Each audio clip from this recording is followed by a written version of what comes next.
Chapter 12. "Mrs. Allen," said Catherine the next morning, "will there be any harm in my calling on Miss Tilney today? I shall not be easy till I've explained everything." "Go by all means, my dear, only put on a white gown. Miss Tilney always wears white."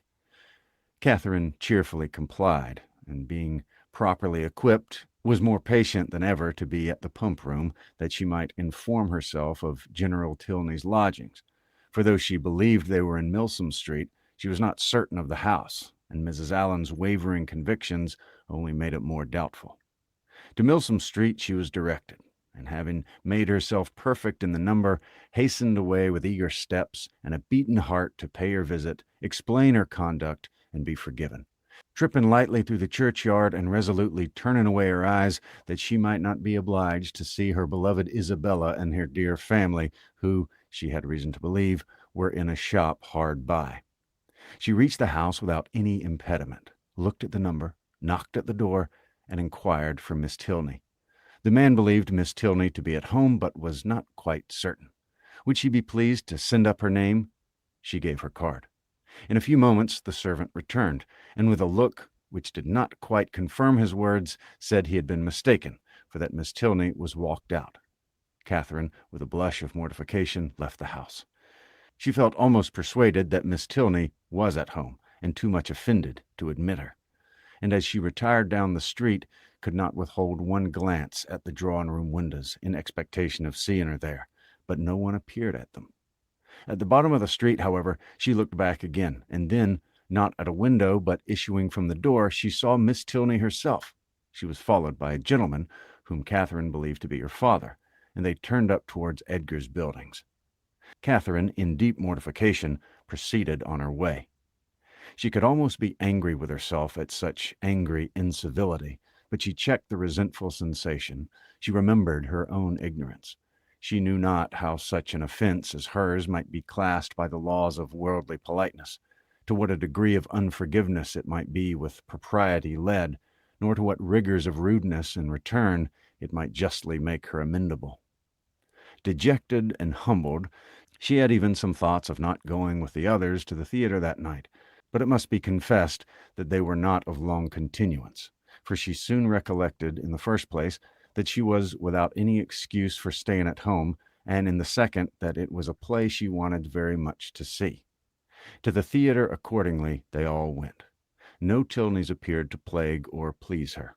She feared that amongst the many perfections of the family, a fondness for plays was not to be ranked. But perhaps it was because they were habituated to the finer performances of the London stage, which she knew, on Isabella's authority, rendered everything else of the kind quite horrid. She was not deceived in her own expectation of pleasure. The comedy so well suspended her care that no one, observing her during the first 4 acts, would have supposed that she had any wretchedness about her. On the beginning of the 5th, however, the sudden view of Mr. Henry Tilney and his father joining a party in the opposite box recalled her to anxiety and distress.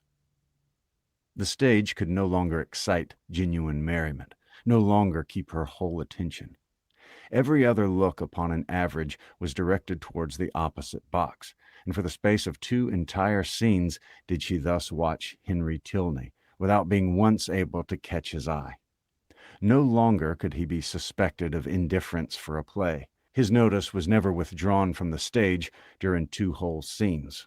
At length, however, he did look towards her, and he bowed, but such a bow! No smile, no continued observance attended it. His eyes were immediately returned to their former direction. Catherine was restlessly miserable. She could have almost run round to the box which she sat and forced him to hear her explanation. Feelings rather natural than heroic possessed her.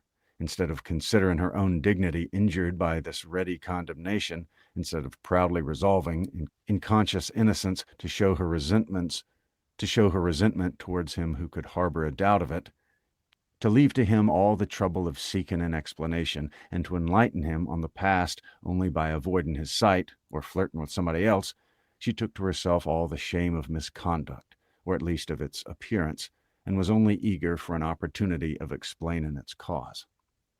The play concluded, the curtain fell.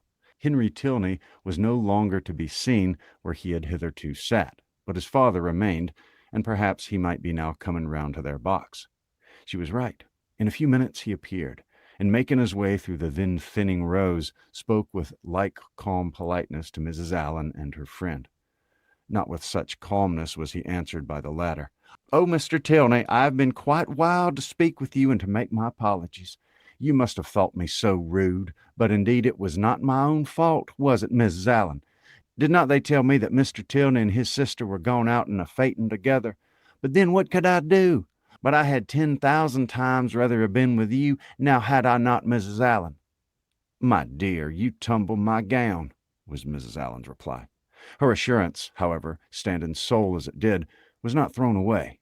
It brought a more cordial, more natural smile into his countenance, and he replied in a tone which retained only a little affected reserve. "We were much obliged to you at any rate for wishing us a pleasant walk after our passing you in Argyle Street. You were so kind as to look back on purpose."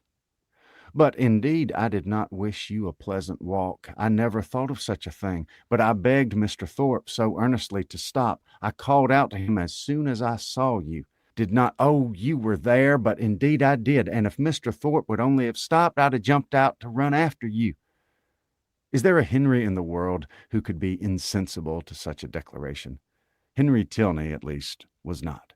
With a yet sweeter smile, he said everything that need be said of his sister's concern, regret, and dependence on Catherine's honor. "Oh, do not say Miss Tilney was not angry," cried Catherine, "because I know she was. For she would not see me this morning when I called. I saw her walk out of the house the next minute after my leaving it. I was hurt, but I was not affronted. Perhaps you did not know I had been there." "I was not within at the time, but I heard of it, and she has been wishing ever since to see you, to explain the reason of such incivility. But perhaps I can do it as well. It was nothing more than that my father, they were just preparing to walk out, and he being hurried for time and not caring to have put it off, made a point of her being denied. That was all, I do assure you. She was very much vexed, and meant to make her apology as soon as possible." Catherine's mind was greatly eased by this information, yet a something of solicitude remained, from which sprang the following question, thoroughly artless in itself, though rather distressing to the gentleman. "But, Mr. Tilney, why were you less generous than your sister? If she felt such confidence in my good intentions, and could suppose it to be only a mistake, why should you be so ready to take offense?" "Me take offense? Nay, I'm sure by your look, when you came into the box, you were angry." "I angry? I could have no right." "Well, nobody would have thought you had no right who saw your face." He replied by asking her to make room for him, and talking of the play. He remained with him for some time, and she was only too agreeable for Catherine to be contented when he went away.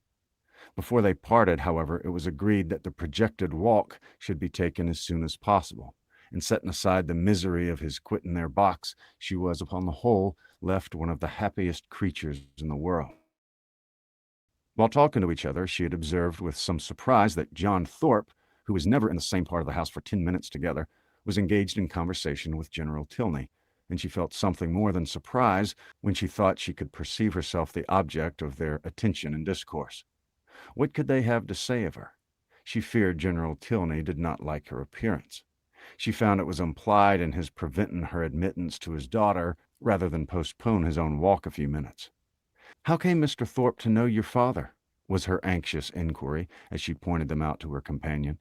He knew nothing about it, but his father, like every military man, had a very large acquaintance. When the entertainment was over, Thorpe came to assist him in getting out. Catherine was the immediate object of his gallantry, and while they waited in the lobby for a chair, she prevented the inquiry which had traveled from her heart almost to the tip of her tongue by asking, in a consequential manner, whether she had seen him talking with General Tilney. He's a fine old fellow, upon my soul, stout, active, looks as young as his son. I have a great regard for him, I assure you. A gentleman-like, good sort of fellow as ever lived." "But how came you to know him?" "Know him? There are few people much about town that I do not know. I have met him forever at the Bedford, and I knew his face again today from the moment he came into the billiard-room. One of the best players we have by and by, and we had a little touch together, though I was almost afraid of him at first. The odds were 5-4 against me, And if I had not made one of the cleanest strokes that perhaps ever was made in this world, I took his ball exactly, but I could not make you understand it was without a table. However, I did beat him. A very fine fellow, as rich as a Jew. I should like to dine with him. I dare say he gives famous dinners. But what do you think we've been talking about? You. Yes, by heavens, and the general thinks you're the finest girl in Bath. Oh, nonsense. How can you say so? And what do you think I said? Lowering his voice. Well done, General, I said. I am quite of your mind. Here, Catherine, who was much less gratified by his admiration than by General Tilney's, was not sorry to be called away by Mr. Allen. Thorpe, however, would see her to her chair, and till she entered it, continued the same kind of delicate flattery, in spite of her entreating him to have done. That General Tilney, instead of disliking, should admire her was very delightful, and she joyfully thought that there was not one of the family whom she need now fear to meet. The evening had done much more for her than could have been expected. Chapter 13. Monday, Tuesday, Wednesday, Thursday, Friday, and Saturday have now passed in review before the reader. The events of each day, its hopes and fears, mortifications and pleasures, have been separately stated, and the pangs of Sunday only now remain to be described and close the week. The Clifton scheme had been deferred, not relinquished, and on the afternoon's crescent of this day it was brought forward again. In a private consultation between Isabella and James, the former of whom had particularly set her heart upon going, and the latter no less anxiously placed his upon pleasing her, it was agreed that, provided the weather were fair, the party should take place on the following morning, and they were set off very early in order to be at home in good time. The affair thus determined and Thorpe's approbation secured, Catherine only remained to be apprised of it. She had left them for a few minutes to speak to Miss Tilney. In that interval the plan was completed, and as soon as she came again, her agreement was demanded, and instead of the gay acquiescence expected by Isabella, Catherine looked grave and was very sorry, but could not go. The engagement which ought to have kept her from joining in the former attempt would make it impossible for her to accompany them now. She had that moment settled with Miss Tilney to take their proposed walk tomorrow. It was quite determined, and she would not, upon any account, retract. But that she must and should retract was instantly the eager cry of both the Thorpes. They must go to Clifton tomorrow, and they would not go without her. It would be nothing to put off a mere walk for one day longer, and they would not hear of a refusal. Catherine was distressed, but not subdued. "Do not urge me, Isabella. I am engaged to Miss Tilney. I cannot go." This availed nothing. The same arguments assailed her again. She must go, she should go, and they would not hear of a refusal. "It would be so easy to tell Miss Tilney that you had been reminded of her prior engagement and must only beg to put off the walk till Tuesday." "No, it would not be that easy. I could not do it. There has been no prior engagement." But Isabella became only more and more urgent, calling on her in the most affectionate manner, addressing her by the most endearing names. She was sure her dearest, sweetest Catherine would not seriously refuse such a trifling request to a friend who loved her so dearly. She knew her beloved Catherine to have so feeling a heart, so sweet a temper, to be so easily persuaded by those she loved. But all in vain. Catherine felt herself to be in the right, and though pained by such tender, such flattering supplication, she could not allow it to influence her. Isabella then tried another method. She reproached her with having more affection for Miss Tilney, though she had known her so little a while, than for her friends, with being grown cold and indifferent, in short, towards herself. "I cannot help being jealous, Catherine, when I see myself slighted for strangers, I who love you so excessively. When once my affections are placed, it's not in the power of anything to change them. But I believe my feelings are stronger than anybody's. I'm sure they're too strong for my own peace, and to see myself supplanted in your friendship by strangers does cut me to the quick, I own. These Tilneys seem to swallow up everything else." Catherine thought this reproach equally strange and unkind. Was it the part of a friend thus to expose her feelings to the notice of others? Isabella appeared to her ungenerous and selfish, regardless of everything but her own gratification. These painful ideas crossed her mind, though she said nothing. Isabella, in the meantime, had applied her handkerchief to her eyes, and Moreland, miserable at such a sight, could not help saying, "Nay, Catherine, I think you cannot stand out any longer now. The sacrifice is not much, and to oblige such a friend, I shall think you quite unkind if you still refuse." This was the first time of her brother's openly siding against her, and anxious to avoid his displeasure, she proposed a compromise. If they would only put off their scheme till Tuesday, which they might easily do, as it depended only on themselves, she could go with them, and everybody might then be satisfied. But no, no, no, was the immediate answer. That could not be, for Thorpe did not know that he might not go to town on Tuesday. Catherine was sorry, but she could do no more, and a short silence ensued, which was broken by Isabella, who, in a voice of cold resentment, said, "Very well, then there's an end of the party. If Catherine does not go, I cannot. I cannot be the only woman. I would not, upon any account in the world, do so improper a thing." "Catherine, you must go," said James. "But why cannot Mr. Thorpe drive one of his other sisters? I dare say either of them would like to go." "Thank you," cried Thorpe, "but I did not come to Bath to drive my sisters about and look like a fool. No, if you don't go, dang it if I do. I only go for the sake of driving you." "That is a compliment which gives me no pleasure," but her words were lost on Thorpe, who had turned abruptly away. The three others still continued together, walking in a most uncomfortable manner to poor Catherine. Sometimes not a word was said. Sometimes she was again attacked with supplications or reproaches, and her arm was still linked with Isabella's, though their hearts were at war. At one moment she was softened, at another irritated, always distressed, but always ready. "I didn't think you'd been so obstinate, Catherine," said James. "You were not used to be so hard to persuade. You were once the kindest, best-tempered of my sisters." "I hope I'm not less so now," she replied very feelingly. "But indeed I cannot go. If I am wrong, I am doing what I believe to be right." "I suspect," said Isabella in a low voice, "there's no great struggle." Catherine's heart swelled. She drew away her arm, and Isabella made no opposition. Thus passed a long 10 minutes, till they were again joined by Thorpe, who, coming to them with a gayer look, said, "Well, I've settled the matter, and now we may go tomorrow with a safe conscience. I've been to Miss Tilney and made your excuses." "You have not," cried Catherine. "I have, upon my soul. Left her this moment. Told her that you had sent me to say that, having just recollected a prior engagement of going to Clifton with us tomorrow, you could not have the pleasure of walking with her till Tuesday. She said very well, Tuesday was just as convenient to her, so there's an end of all our difficulties. A pretty good thought of mine, hey?" Isabella's countenance was once more all smiles and good humor, and James, too, looked happy again. "A most heavenly thought indeed. Now, my sweet Catherine, all our distresses are over. You are honorably acquitted, and we shall have the most delightful party." "This will not do," said Catherine. "I cannot submit to this. I must run after Miss Tilney directly and set her right." Isabella, however, caught hold of one hand, Thorpe of the other, and remonstrances poured in from all three. Even James was quite angry. When everything was settled, when Miss Tilney herself said that Tuesday would suit her as well, it was quite ridiculous, quite absurd to make any further objection. "I do not care. Mr. Thorpe had no business to invent any such message. If I had thought it right to be put off, I could have spoken to Miss Tilney myself. This is only doing it in a ruder way. And how do I know that Mr. Thorpe has? He may be mistaken again, perhaps. And how do I know that Mr. Thorpe has? He may be mistaken again, perhaps. He led me into one act of rudeness by his mistake on Friday. Let me go, Mr. Thorpe. Isabella, do not hold me." Thorpe told her it would be in vain to go after the Tilneys. They were turning the corner into Brock Street when he had overtaken them, and were at home by this time.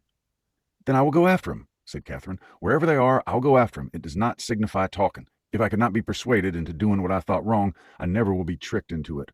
And with these words she broke away and hurried off. Thorpe would have darted after her, but Moreland withheld him. Let her go, if she'll go. She's as obstinate as—" for it could hardly have been a proper one.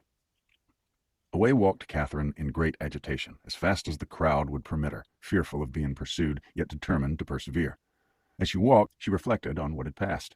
It was painful to her to disappoint and displease them, particularly to displease her brother, but she could not repent her resistance. Setting her own inclination apart, to have failed a second time in her engagement to Miss Tilney, to have retracted a promise voluntarily made only 5 minutes before, and on a false pretense too, must have been wrong. She had not been withstanding them on selfish principles alone. She had not consulted merely her own gratification. That might have been ensured in some degree by the excursion itself, by seeing Blaise Castle. No, she had attended to what was due to others, and to her own character and their opinion. Her conviction of being right, however, was not enough to restore her composure. Till she had spoken to Miss Tilney, she could not be at ease, and quickening her pace, when she got clear of the crescent, she almost ran over the remaining ground till she gained the top of Milsom Street. So rapid had been her movements that, in spite of the Tilneys' advantage in the outset, they were but just fuming into their lodgings as she came within view of them, and the servant still remaining at the open door, she used only the ceremony of saying that she must speak with Miss Tilney that moment, and hurrying by him proceeded upstairs. Then, opening the first door before, which happened to be to the right, she immediately found herself in the drawing-room with General Tilney, his son, and daughter. Her explanation, defective only in being from her irritation of nerves and shortness of breath, no explanation at all, was instantly given. "I'm come in a great hurry. It was all a mistake. I never promised to go. I told them from the first I could not go. I ran away in a great hurry to explain it. I do not care what you thought of me. I would not stay for the servant." The business, however, though not perfectly elucidated by this speech, soon ceased to be a puzzle. Catherine found that John Thorpe had given the message, and Miss Tilney had no scruple in owning herself greatly surprised by it. But whether her brother had studied her in resentment, Catherine, though she instinctively addressed herself as much to one as to the other in her vindication, had no means of knowing. Whatever might have been felt before her arrival, her eager declarations immediately made every look and sentence as friendly as she could desire.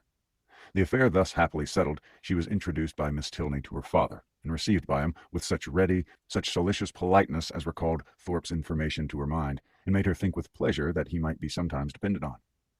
To such anxious attention was the general's civility carried, that not aware of her extraordinary swiftness in entering the house, he was quite angry with the servant whose neglect had reduced her to open the door of the apartment herself. What did William mean by it? He should make a point of inquiring into the matter, and if Catherine had not most warmly asserted his innocence, it seemed likely that William would lose the favor of his master forever, if not his place, by her rapidity. After sitting with him a quarter of an hour, she rose to take leave, and was then most agreeably surprised by General Tilney's asking her if she would do his daughter the honor of dining and spending the rest of the day with her. Miss Tilney added her own wishes. Catherine was greatly obliged, but it was quite out of her power. Mr. and Mrs. Allen would expect her back every moment. The general declared he could say no more. The claims of Mr. and Mrs. Allen were not to be superseded, but on some other day, he trusted, when longer notice could be given, they would not refuse to spare her to their friend. Oh no, Catherine was sure that they would not have the least objection, and she should have great pleasure in coming. The general attended her himself to the street door, saying everything gallant as they went downstairs, admiring the elasticity of her walk, which corresponded exactly with the spirit of her dancing, and making her one of the most graceful bows she had ever beheld when they parted.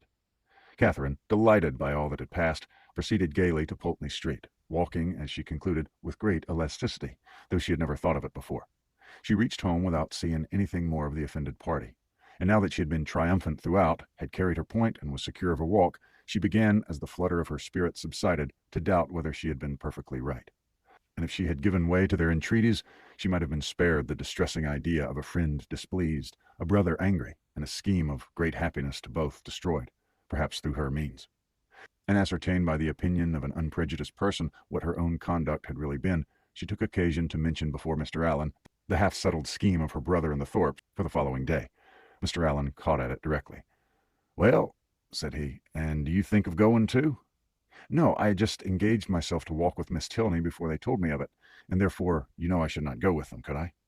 "Well, no, certainly not, and I'm glad you did not think of it. These schemes are not at all the thing. Young men and women driving about the country in open carriages. Now and then it's very well, but going to inns and public places together, it's not right, and I wonder Mrs. Thorpe should allow it.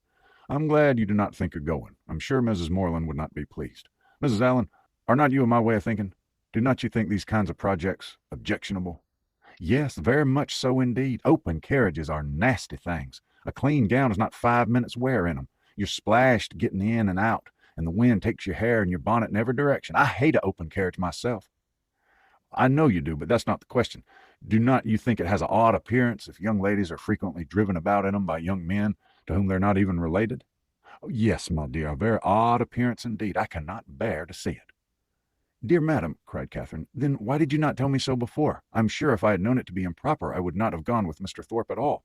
But I always hoped you would tell me if you thought I was doing wrong." "And so you should, my dear, as you may depend on it. For as I told Mrs. Morland at parting, I would always do best for you in my power.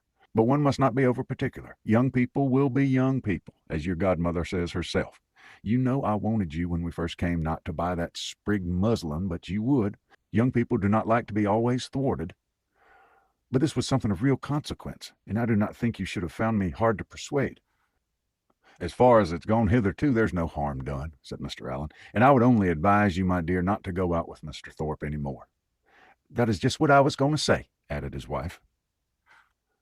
Catherine, relieved for herself, felt uneasy for Isabella, and after a moment's thought, asked Mr. Allen whether it would not be proper and kind for her to write to Miss Thorpe and explain the indecorum of which she must be as insensible as herself, for she considered that Isabella might otherwise perhaps be going to Clifton the next day in spite of what had passed. Mr. Allen, however, discouraged her from doing any such thing. "You better leave her alone, my dear. She's old enough to know what she's about, and if not, has a mother to advise her. Mrs. Thorpe is too indulgent beyond a doubt, but, however, you'd better not interfere. She and your brother choose to go, and you'll only be getting ill will." Catherine submitted, and though sorry to think that Isabella should be doing wrong, felt greatly relieved by Mr. Allen's approbation of her own conduct, and truly rejoiced to be preserved by his advice from the danger of falling into such an error herself. Her escape from being one of the party to Clifton was now an escape indeed. If she had broken her promise to them in order to do what was wrong in itself, if she had been guilty of one breach of propriety only to enable her to be guilty of another. Chapter 14. The next morning was fair, and Catherine almost expected another attack from the assembled party. With Mr. Allen to support her, she felt no dread of the event, but she would gladly be spared a contest where victory itself was painful, and was heartily rejoiced, therefore, at neither seeing nor hearing anything of them. The Tilneys called for her at the appointed time, and no new difficulty arising, no sudden recollection, no unexpected summons, no impertinent intrusion to disconcert their measures, my heroine was most unnaturally able to fulfill her engagement, though it was made with the hero himself. They determined on walking around Beechen Cliff, that noble hill whose beautiful verdure and hanging coppice render it so striking an object from almost every opening in Bath. "I never look at it," said Catherine, as they walked along the side of the river, "without thinking of the south of France." "You've been abroad, then?" said Henry, a little surprised. "Oh, no, I only mean that I've read about it. It always puts me in the mind of the country that Emily and her father traveled through in The Mysteries of Udolpho. But you never read novels, I dare say." "Why not?" "Because they're not clever enough for you. Gentlemen read better books." "The person, be it gentleman or lady, who has not pleasure in a good novel must be intolerably stupid. I have read all of Mrs. Radcliffe's works, and most of them. The Mysteries of Udolpho, when I had once begun it, I could not lay down again. I remember finishing it in 2 days, my hair standing on end the whole time." "Yes," added Miss Tilney, "and I remember that you undertook to read it aloud to me, and that I was called away for only 5 minutes to answer a note. Instead of waiting for me, you took the volume into the Hermitage Walk, and I was obliged to stay until you'd finished it." "Thank you, Eleanor, a most honorable testimony. You see, Miss Morland, the injustice of your suspicions. Here was I, in my eagerness to get on, refusing to wait only 5 minutes for my sister, breaking the promise I had made of reading it aloud, and keeping her in suspense at a most interesting part by running away with the volume, which, you are to observe, was her own, particularly her own. I am proud when I reflect on it, and I think it must establish me in your good opinion." "I'm very glad to hear it indeed, and now I shall never be ashamed of liking Udolpho myself. But I really thought before young men despised novels amazingly." "It is amazingly. It may well suggest amazement if they do, for they read nearly as many as women. I myself have read hundreds and hundreds. Do not imagine that you can cope with me in a knowledge of Julia's and Louisa's. If we proceed to particulars, and engage in the never-ceasing inquiry of have you read this and have you read that, I shall soon leave you as far behind me as, what shall I say? I want an appropriate simile. As far as your friend Emily herself left poor Valancourt when she went with her aunt into Italy. Consider how many years I've had the start of you. I had entered on my studies at Oxford, while you were a good little girl working your sampler at home." "Well, not very good, I'm afraid, but now really, do not you think Udolpho the nicest book in the world?" "The nicest, by which I suppose you mean the neatest, that must depend upon the binding." "Henry," said Miss Tilney, "you're very impertinent. Miss Morland, he is treating you exactly as he does his sister. He is forever finding fault with me for some incorrectness of language, and now he's taken the same liberty with you. The word nicest, as you used it, did not suit him, and you'd better change it as soon as you can, or we shall be overpowered with Johnson and Blair all the rest of the way." "I'm sure," cried Catherine, "I did not mean to say anything wrong, but it's a nice book, and why should I not call it so?" "Very true," said Henry, "and this is a very nice day, and we are taking a very nice walk, and you two are very nice young ladies. Oh, it's a very nice word indeed. It does for everything. Originally, perhaps, it was applied only to express neatness, propriety, delicacy, or refinement. People were nice in their dress, in their sentiments, or their choice. But now every commendation on every subject is comprised in that one word." "While, in fact," cried his sister, "it ought only to be applied to you without any commendation at all. You are more nice than wise. Come, Miss Morland, let us leave him to meditate over our faults in the utmost propriety of diction, while we praise Udolpho in whatever terms we like best. It's a most interesting work. You're fond of that kind of reading?" "I do not like much any better." "Indeed." "That is, I can read poetry and plays and things of that sort, and do not dislike travels. But history, real solemn history, I cannot be interested in. Can you?" "Yes, I'm fond of history." "I wish I were too. I read it a little as a duty, but it tells me nothing that does not either vex or weary me. The quarrels of popes and kings, with wars or pestilences in every page. The men all so good for nothing, and hardly any women at all. It's very tiresome. And yet I often think it odd that it should be so dull, for a great deal of it must be invention. The speeches that are put into heroes' mouths, their thoughts and designs, the chief of all this must be invention, and invention is what delights me in other books. Historians, you think, said Miss Tilney, are not happy in their flights of fancy. They display imagination without raising interest. I'm fond of history. I'm very well contented to take the false with the true. In the principal facts, they have sources of intelligence in former histories and records, which may be as much depended on, I conclude, as anything that does not actually pass under one's own observation. And as for the little embellishments you speak of, they're embellishments, and I like them as such. If a speech be drawn up, I read it with pleasure, by whomsoever it may be, and probably with much greater, if the production of Mr. Hume or Mr. Robertson, than if the genuine words of Caractacus, Arigola, or Alfred the Great. You are fond of history, and so are Mr. Allen and my father, and I have 2 brothers who do not dislike it. So many instances within my small circle of friends is remarkable. At any rate, I shall not pity the writers of history any longer. If people like to read their books, it's all very well. But to be at so much trouble in filling great volumes, which, as I used to think, nobody would willingly ever look into, to be laboring only for the torment of little boys and girls, always struck me as a hard fate. And though I know it's all very right and necessary, I've often wondered at the person's courage that could sit down on purpose to do it. That little boys and girls should be tormented, said Henry, is what no one at all acquainted with human nature in a civilized state can deny. But in behalf of our most distinguished historians, I must observe that they might well be offended at being supposed to have no higher aim, and that by their own method and style they're perfectly well qualified to torment readers of the most advanced reason and mature time of life. I use the verb to torment, as I observe to be your own method, instead of to instruct, supposing them to be now admitted as synonymous. You think me foolish to call instruction a torment. But if you had been as much used as myself to hear poor little children first learning their letters and then learning to spell, if you had ever seen how stupid they can be for a whole morning together, and how tired my poor mother is at the end of it, as I'm in the habit of seeing almost every day of my life at home, you would allow that to torment and to instruct might sometimes be used as synonymous words. Very probably, but historians are not accountable for the difficulty of learning to read. And even you yourself, who do not altogether seem particularly friendly to very severe, very intense application, may perhaps be brought to acknowledge that it's very well worth while to be tormented for 2 or 3 years of for the sake of being able to read all the rest of it. If reading had not been taught, Mrs. Radcliffe would have been written in vain, or perhaps might not have written at all. Catherine assented, and a very warm panegyric from her on that lady's merits closed the subject. The Tilneys were soon engaged in another on which she had nothing to say.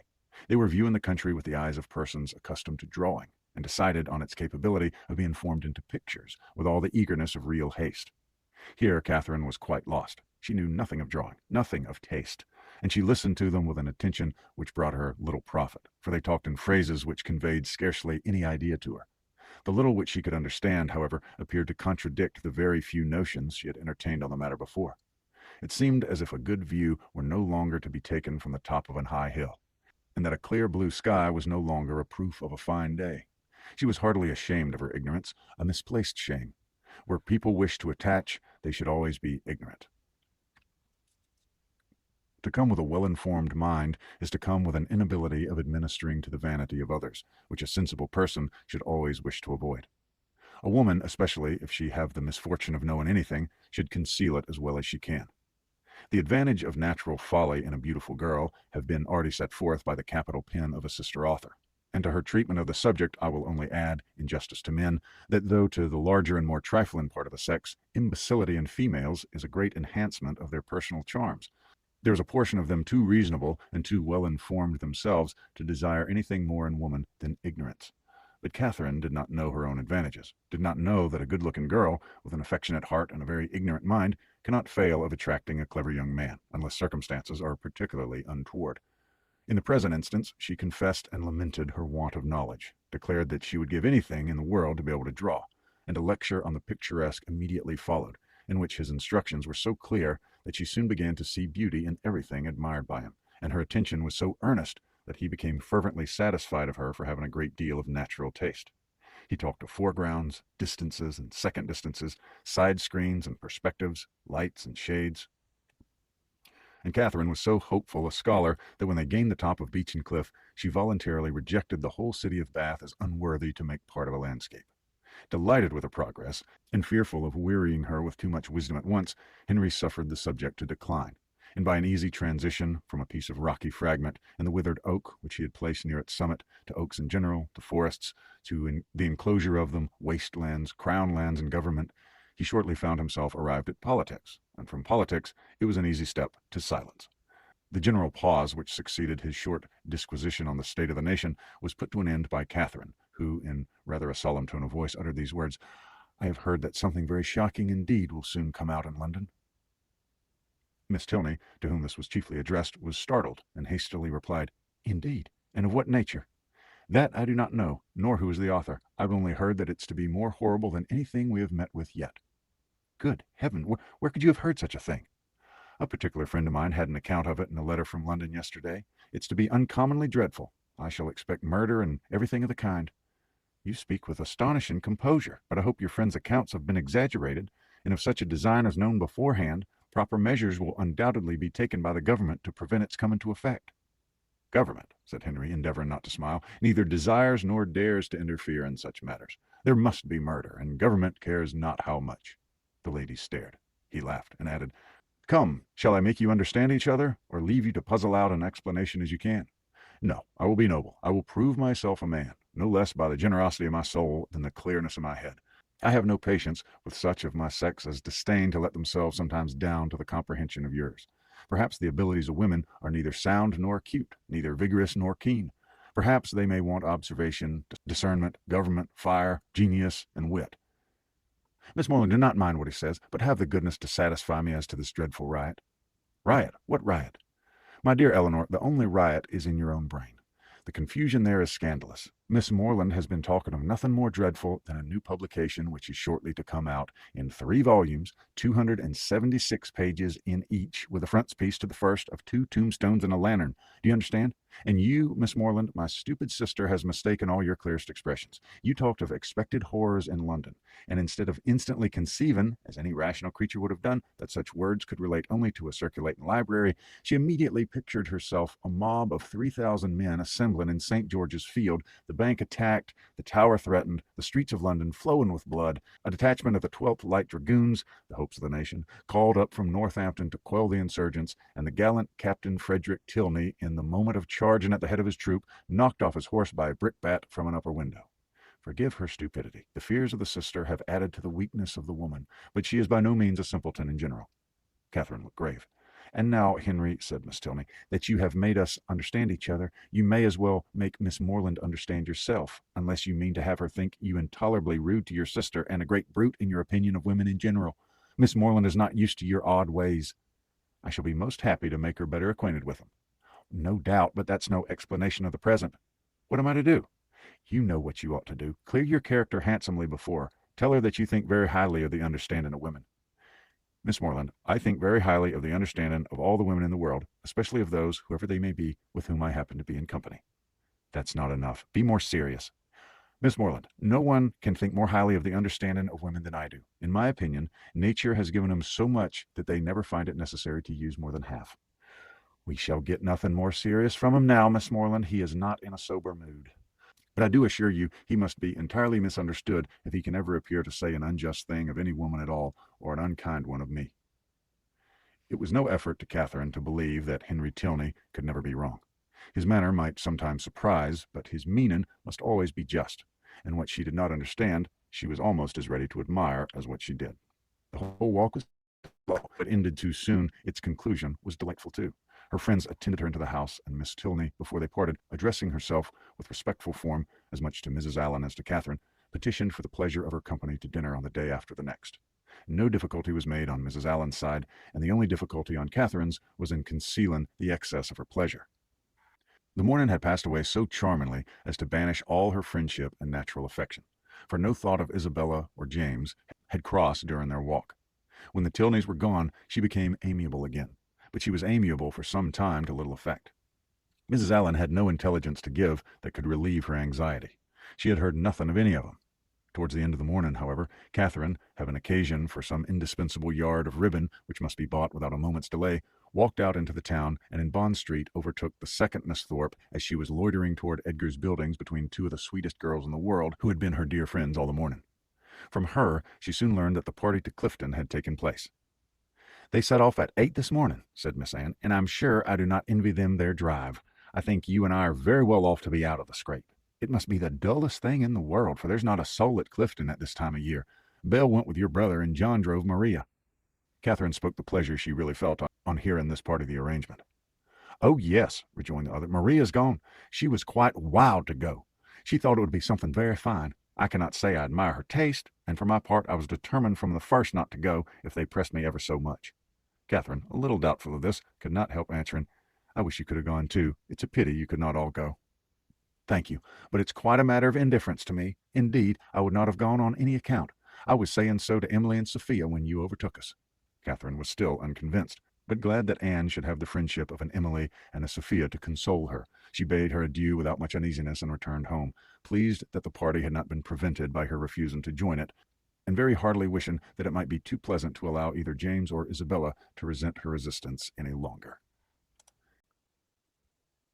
Chapter 15.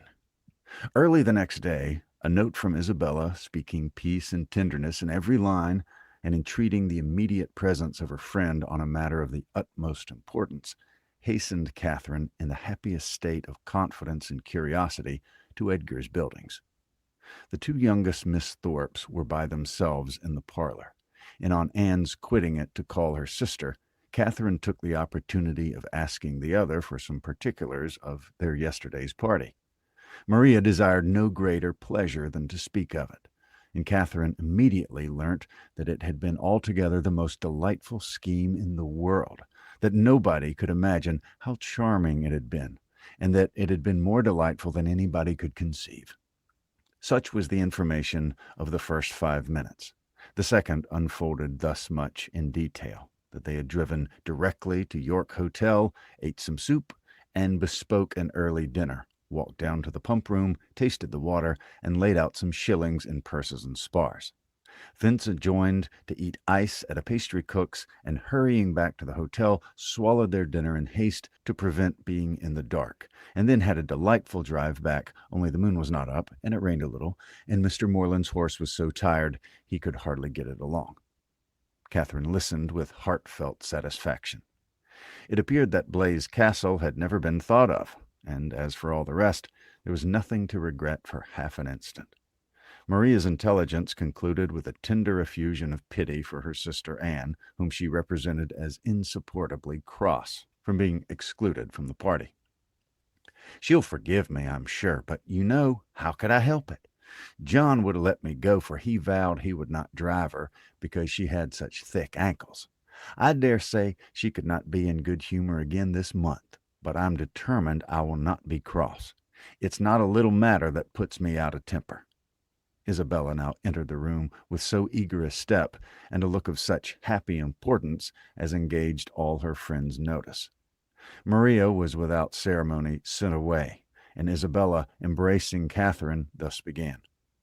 "Yes, my dear Catherine, it's so indeed. Your penetration has not deceived you.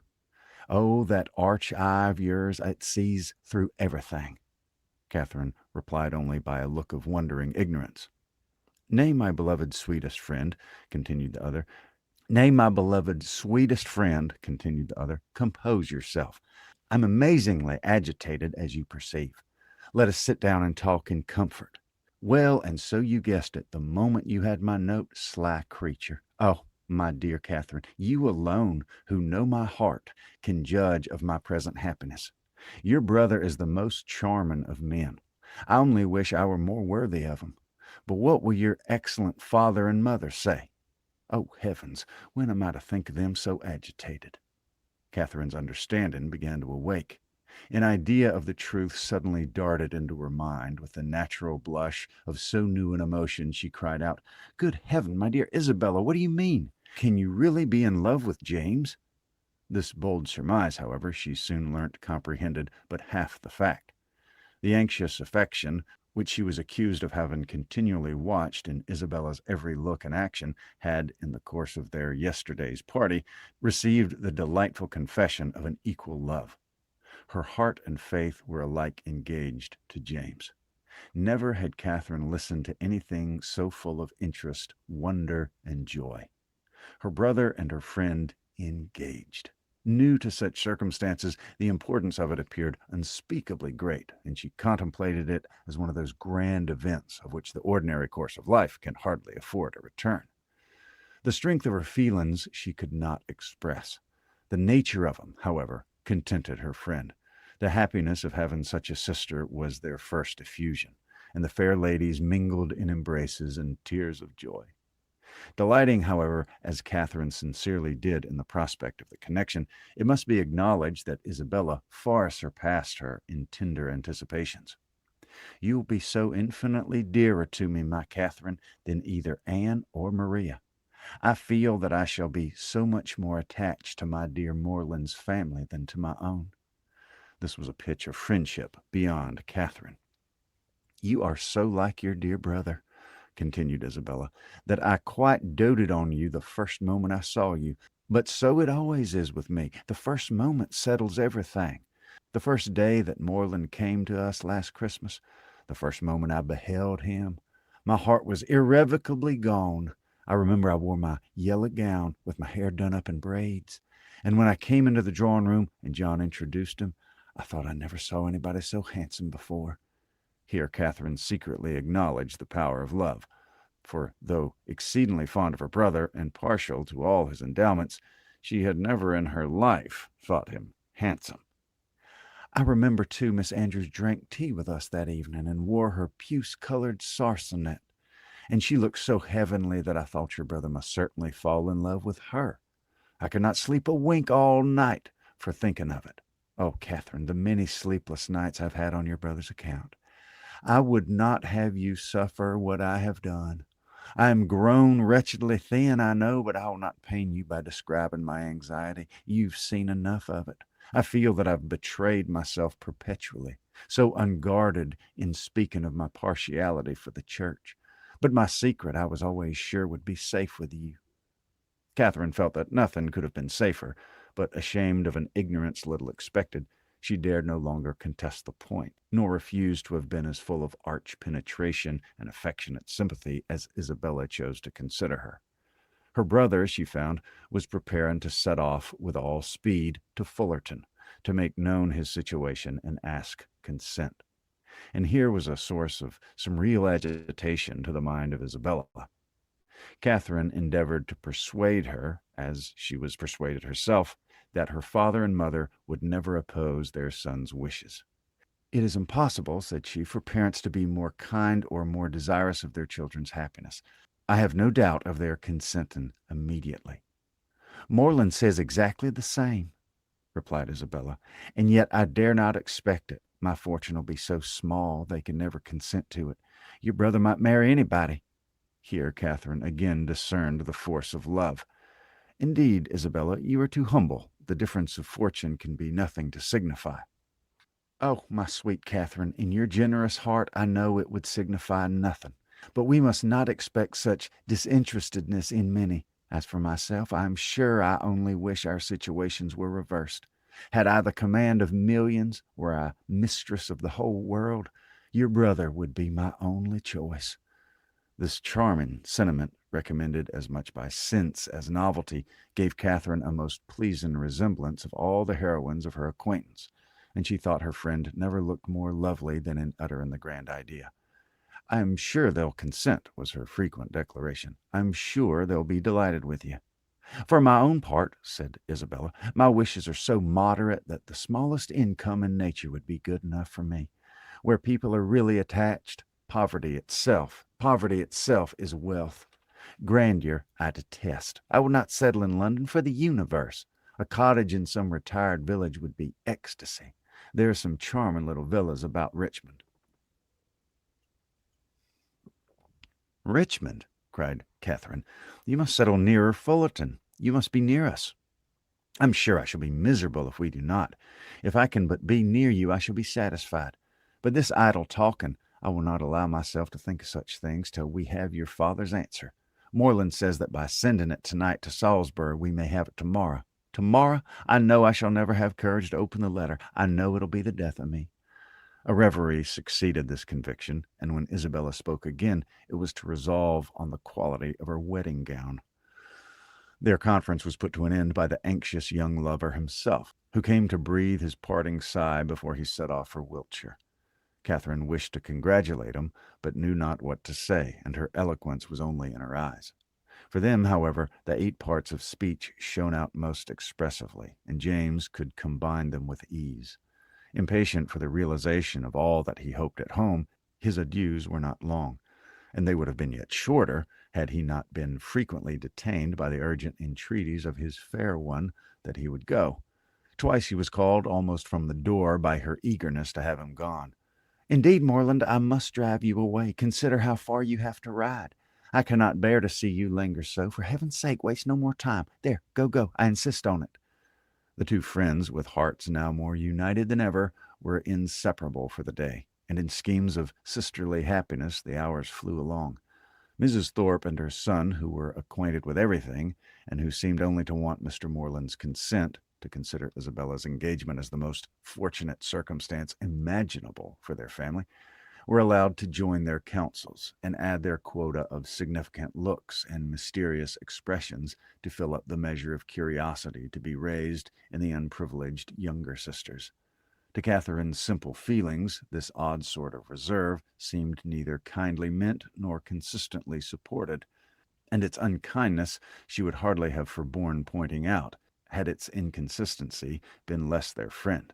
But Anne and Maria soon set her heart at ease by the sagacity of their own I know what, and the evening was spent in a sort of war of wit, a display of family ingenuity on the one side and the mystery of an affected secret, on the other of undefined discovery, all equally acute.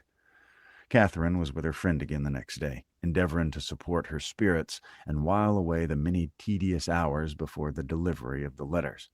A needful exertion, for as the time of reasonable expectation drew near, Isabella became more and more despondent, and before the letter arrived had worked herself into a state of real distress. But when it did come, where could distress be found? "I have no difficulty in gaining the consent of my kind parents, and am promised that everything in their power shall be done to forward my happiness," were the first 3 lines, and in one moment all was joyful security.